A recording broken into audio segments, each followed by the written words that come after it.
ஒருத்தருக்கு voice message அனுப்பிட்டு திருப்பி நம்ம வாய்ஸ் நம்மளுக்கு கேட்கறதுக்கு ஒரு மாதிரி கிரிஞ்சா இருக்குல்ல. என்ன என்ன எழவியா அது ஏன் தெரியுமா? அது தெரிஞ்சுக்கணும்னா இந்த வீடியோவை ஃபுல்லா பாருங்க. Hi, this is Soumitra, psychologist.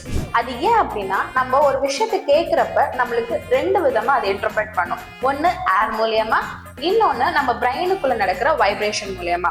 So once நம்ம ஒருத்தருக்கு வாய்ஸ் மெசேஜ் அனுப்புறப்ப வெறும் ஏர் மூலியமா மட்டும்தான் அது நடக்குது. அதனால நம்ம பிரெயினுக்கு இது ஒரு விதமான அன்ஃபெமிலியர் வாய்ஸ் மாதிரி கேட்க ஆரம்பிக்கும். இதை தான் நாங்கள் சைக்காலஜில வாய்ஸ் கான்ஃபரன்டேஷன் எஃபெக்ட் அப்படின்னு சொல்லுவோம். ஒரு அன்ஃபெமிலியரான வாய்ஸ் இருக்கிறதுனால இது ஏதோ ஸ்ட்ரேஞ்சான வாய்ஸ் அப்படின்னு என் பிரெயின் நினைக்க ஆரம்பிச்சிடும். அதனாலதான் எனக்கு நம்மளோட வாய்ஸ் கேட்கறப்பே ஒரு மாதிரி கிரிஞ்சா இருக்கு. இந்த மாதிரி உங்களோட வாய்ஸ் மெசேஜை திருப்பி திருப்பி கேட்கறவங்களா நீங்க, அப்ப கமெண்ட்ல எஸ்ன்னு கமெண்ட் பண்ணுங்க. மறக்காம நம்ம பிராணா ரிஹாப் பேஜை ஃபாலோ பண்ணிக்கோங்க.